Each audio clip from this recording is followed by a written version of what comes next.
সেই গোষ্ঠী আছে না নাই? এখন এই কাম করবে কে? এই কাম করবে কে? ইবনে খাত্তাব দাঁড়িয়ে গেছে যে স্যার কোনো সমস্যা নাই, আমি তৈরি আছি। যাও 200 লালুট পাওয়া, রাখেন আপনার লালুট, আমি এখন যাইতেছি, আমি মুহাম্মাদের কল্লা আপনার কদমে জমা দিব। ওমর ইবনে খাত্তাব বেরিয়ে গেছে খোলা তরোয়ার নিয়ে। কিছু দূর যাওয়ার পর আল্লাহর নবীর এক সাহাবীর সাথে সাক্ষাৎ। ওমর কই যাও? তুমি কি এখনো ঘুমাবে? জাগ্রত হবে না? তুমি কি এখনো সজাগ হবে না? বাপদাদার ধর্মের উপরে কালিমা লেপন করে সত্যস্পষ্ট করে দিয়েছে সমাজ ব্যবস্থাকে, সেই মুহাম্মদকে দুনিয়ার থেকে বিদায় করতে চায়। আল্লাহর নবীর সাহাবী দেখলেন যদি ওমরকে ভিন্ন পথে নেওয়া না যায়, অ্যাক্সিডেন্ট হতে পারে। ওমর মুহাম্মাদের কল্লা পরে আনবে, আগে তুমি তোমার ঘর সামলাও। আজকে তোমার বাড়িতে ইসলাম প্রবেশ করেছে, তোমার বোন ভগ্নিপতি মুসলমান হয়ে গেছে, সুতরাং তুমি তোমার ঘর সামলাও। আর আগে খুবই অগ্নি শর্মা হয়ে ওমর ইবনে খাত্তাব সোজা বোনের বাড়ির দিকে রওনা। হাঁটি হাঁটি পা পা করে বোন ফাতেমার বাড়ির দরজার সামনে গিয়ে দরজার মধ্যে নক করে ফাতেমা ভেতর থেকে তাকিয়ে দেখে বাইরে ভাইয়া ওমর দাঁড়ানো। ফাতেমা তো ভয়ে থরথর করে কাঁপছে, কারণ ওমর তো গরম না, ওমর গরম। হযরত ওমর আবার নক করে খুলে না, সজোরে ধাক্কা দিয়ে ভেতরে প্রবেশ করেছে। ভেতরে প্রবেশ করার পরে ফাতেমা কি করো? আমি কি করি তোমাকে কেন বলতে হবে? তোমার বলার প্রয়োজন নেই, বাইরে থেকে সব শুনেছি। শুনেছো তারপরে আবার কেন জিজ্ঞাসা করো? একটা পর্যায়ে তর্ক বিতর্কের এক পর্যায়ে, কথোপকথনের এক পর্যায়ে ওমর বোন ফাতেমার গালের ভেতরে থাপ্পড়। ফাতেমা মাটিতে পড়ে গেছে, আবার সোজা উঠে দাঁড়িয়েছে। মাইকের আওয়াজ যতদূর যাচ্ছে, পর্দা আড়ালের মাকে বলি মা, বোনকে বলে বোন একটু খেয়াল করো, তুমিও নারী, ফাতেমাও নারী, তুমিও মহিলা, ফাতেমাও মহিলা, তোমার ইমানটা দেখো, ফাতেমার ইমানটা দেখো। ফাতেমা সোজা দাঁড়িয়ে বলে ভাইয়া ওমর, জবান সামলাও, চক্ষু নিচু করো, দ্বিতীয়বার আঘাত দেওয়ার চেষ্টা করবে না। পরিষ্কার বলছি, তুমি যে মায়ের পেটে বড় হয়েছ, আমি ফাতেমাও সেই মায়ের পেটে বড় হয়েছে। তুমি যে মায়ের দুধ পান করে বড় হয়েছ, আমি ফাতেমাও সেই মায়ের দুধ পান করে বড় হয়েছে। আজকে তুমি আবু জেহেলের পক্ষ নিয়েছো, ইবলিসের পক্ষ নিয়েছো, জুলুমের পক্ষ নিয়েছো, অন্যায়ের পক্ষ নিয়েছো, নাহকের পক্ষ নিয়েছো, বাতিলের পক্ষ নিয়েছো। আর আমি হকের পক্ষ নিয়েছি, ইনসাফের পক্ষ নিয়েছি।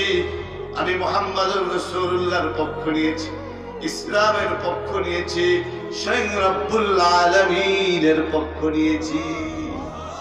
সুতরাং ভাই আমার বলছি, মারতে মারতে তুমি আমার দেহ থেকে জান বের করতে পারবে, মাগার দিল থেকে ঈমান বের করতে পারবে না।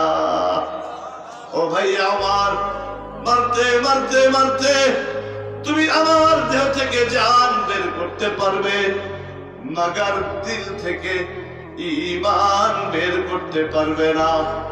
दिल बहरे मोहब्बत है, मोहब्बत ही करेगा। दिल बहरे मोहब्बत है, मोहब्बत ही करेगा। मोहब्बत पे जिएगा वो, मोहब्बत पे मरेगा।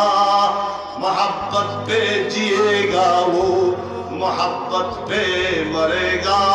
যে দিলের মধ্যে আল্লাহর ভালোবাসা থাকে না, যে দিলের মধ্যে নবীর ভালোবাসা থাকে না, যে দিলের মধ্যে কোরআনের ভালোবাসা থাকে না, যে দিলের মধ্যে ইসলামের ভালোবাসা থাকে না, যে দিলের মধ্যে আলেমদের ভালোবাসা থাকে না, যে দিলের মধ্যে মসজিদের ভালোবাসা থাকে না, যে দিলের মধ্যে মাদ্রাসার ভালোবাসা থাকে না, সেই দিলের মধ্যে শয়তানের ভালোবাসা থাকে, বদদিনের ভালোবাসা থাকে, জুলুমের জালেমের ভালোবাসা থাকে।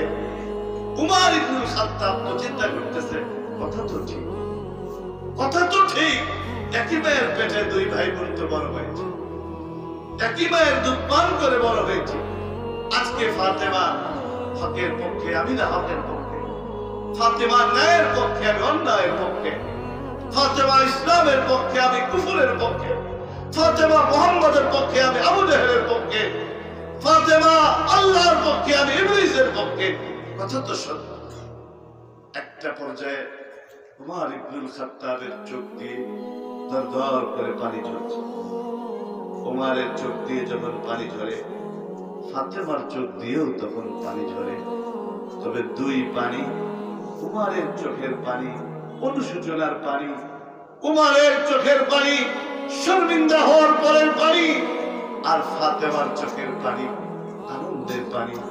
ফাতেমার চোখের পানি মহব্বতের পানি, ফাতেমার চোখের পানি ভালোবাসার পানি।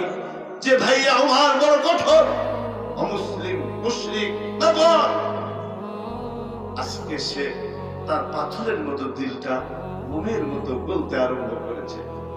ওমর ডেকে বলে, ফাতেমা, আমার বড় অপরাধ করেছি তোকে মেরে। আমি বড় মুজরিম, বড় অপরাধ, আমি বড় অন্যায় করেছি, জুলুম করেছি তোমার শরীরে হাত দিয়ে। ও বোন, তুমি আমাকে ক্ষমা করে দাও, তুমি আমাকে মাফ করে দাও। আমি বুঝতে পারিনি, আমি তোমার উপরে জুলুম করেছি, আমি অন্যায় করেছি, অবিচার করেছি। ও বোন ফাতেমা, একটিবারের জন্য হলেও বলো, আমি যখন তোমার উপরে রাগ করে তোমাকে আঘাত করবার জন্য তোমার দরজার বাহিরে ইন্তজার করছিলাম, অপেক্ষা করছিলাম, ওই সময় একটা আওয়াজ আমার কানের ভিতরে এসেছিল। ও বোন ফাতেমা, আওয়াজটা কিসের বলো? ওই আওয়াজটা কোথায় লেখা আছে আমাকে দেখাও, আর একটা বার আমাকে একটু শোনাও। হযরতে ফাতেমা বলে, না ভাইয়া, তুমি নাপাক, তুমি অমুসলিম, তুমি মুশরিক, তোমাকে টাচ করতে দেওয়া যাবে না, তোমাকে শোনানো যাবে না, তোমার হাতে দেওয়া যাবে না। ওমর ইবনুল খাত্তাব বলে, ফাতেমা, না দিলে অসুবিধা নাই। আমি যখন তোমার দরজার বাহিরে দাঁড়িয়েছিলাম, আমি বাহির থেকে শুনতেছিলাম, ভেতর থেকে কে জানি পড়ছে,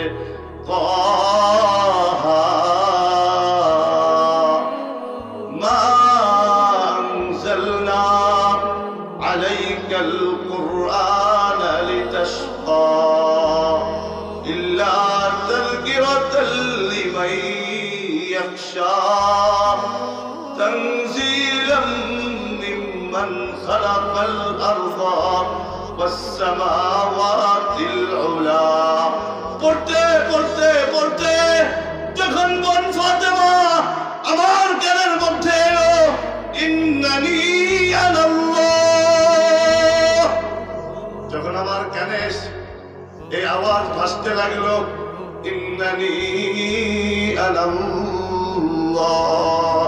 ও বোন ফাতেমা, আমি বাহির থেকে দাঁড়িয়ে শাহাদাত আঙ্গুল উঁচু করে আমি তাওহীদের স্বীকারোক্তি দিয়েছি, ইন্নানি আনাল্লাহ, নিশ্চয় আমি আল্লাহ।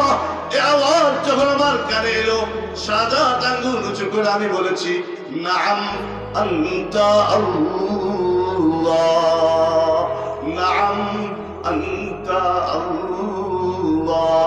জবান খুলে বলুন আল্লাহ, মহব্বতের সাথে বলুন আল্লাহ, দিল থেকে বলুন আল্লাহ, আবার বলুন আল্লাহ। ও বোন ফাতেমা, যখন আমি শুনতে পেলাম, ইন্নানি আনাল্লাহ, লা ইলাহা ইল্লা আনা ফা'বুদনি ওয়া আকিমিস সালাতা লিযিকরি, আমি সাথে সাথে শাহাদাত আঙ্গুল উঁচু করে আমি তাওহীদের স্বীকারোক্তি দিয়েছি, আমি কালেমার প্রথম অংশ আমি স্বীকার করে নিয়েছি। ও বোন ফাতেমা, চলো, আমি যার কল্যাণবার জন্য রেডি হয়েছি তার কদমে গিয়া আমি রিসালাতের সাক্ষ্য দিতে চাই। আমি পড়তে চাই মুহাম্মাদুর রাসূলুল্লাহ, আমি পড়তে চাই মুহাম্মাদুর রাসূলুল্লাহ। আকায়ে নামদার তাজদারে মদিনা সরকার দু আলম জনাবে মুহাম্মাদুর রাসূলুল্লাহ সাল্লাল্লাহু আলাইহি ওয়াসাল্লাম এই যে ফুলবাড়িঘাট মুফতি গোলামুর রহমান সাহেবের যে মাদ্রাসা, যেখানে কোরআন পড়ানো হয়, যেখানে হাদিস পড়ানো হয়, যেখানে দ্বীন পড়ানো হয়, যেখানে ইসলাম শেখানো হয়, ঠিক নবীজি মুহাম্মদুর রাসূলুল্লাহ সাল্লাল্লাহু আলাইহি ওয়াসাল্লাম দারে আরকাম এক মাদ্রাসার মধ্যে সাহাবায়ে কেরামকে দ্বীন শিখাচ্ছিলেন, ইসলাম শিখাচ্ছিলেন, কোরআন শিখাচ্ছিলেন, আল্লাহর সাথে আল্লাহর বান্দাদের সম্পর্ক করে দিচ্ছিলেন। ওই সময় ওমর ইবনুল খাত্তাব যায়, হামজা দূর থেকে তাকিয়ে দেখে ওমর আসতেছে। ইয়া রাসূলুল্লাহ, ইয়া হাবিবাল্লাহ, আজকে যদি ওমর কোন জরুরি সন্ধে নিয়ে ঢুকে, খোদার কসম করে বলছি হামজার তলোয়ার ওমরের গর্দানের উপরেই পতিত হবে। নবীজি বলেন, হামজা আসতে দাও, আমি জানি না ওমর কেন আসতেছে, ওমর কেন আসতেছে, আসতে দাও। ওমর ঢুকলেন। নবীজি বললেন, ওমর এখনো কি সময় হয়নি ইসলামের পক্ষে আসার, দ্বীনের পক্ষে আসার, কোরআনের পক্ষে আসার? ও নবীজি, আসছিলাম তো কল্যাণ নেওয়ার জন্য, এখন তো কল্যাণ দেওয়ার জন্য আমি ওমর প্রস্তুত। খোদ না থে জু রাহ পর, খোদ না থে জু রাহ পর, औरों को हादी बन गए। क्या नजर थी जिसने मर्दू को मसीहा कर दिया, क्या नजर थी जिसने मर्दू को मसीहा कर दिया। अरे उमर तो সেই উমর যে উমর মাকামে ইব্রাহিমের সামনে দাঁড়িয়ে নবীজিকে বলেন, ইয়া রাসূলুল্লাহ, ইয়া হাবিবাল্লাহ, আমার মনে যাচ্ছে হযরত ইব্রাহিম আলাইহিস সালামের স্মৃতি বিজড়িত এই জায়গার মধ্যে দাঁড়িয়ে আমি 2 রাকাত নামাজ পড়ি। নবীজি বলেন, ওমর তোমার মনে চাই, আমি মুহাম্মাদের কি মনে চাই না? আমি তোমাকে আল্লাহর দরবারে দুয়ার মাধ্যমে এনেছি, আর ইব্রাহিম খলিলুল্লাহ যিনি আমাকে আল্লাহর কাছ থেকে দুয়ার মাধ্যমে এনেছেন। তোমার মনে চাই, আমার কি মনে চাই না? এই কথা বলতে দেরি আল্লাহর পক্ষ থেকে আয়াত নাজিল হইতে দেরি হয় নাই। এই উমর তো সেই উমর যেই উমরের মানসা মোতাবেক কুরআনের জায়গায় জায়গায় আল্লাহ রাব্বুল আলামিন আয়াত নাজিল করেছেন।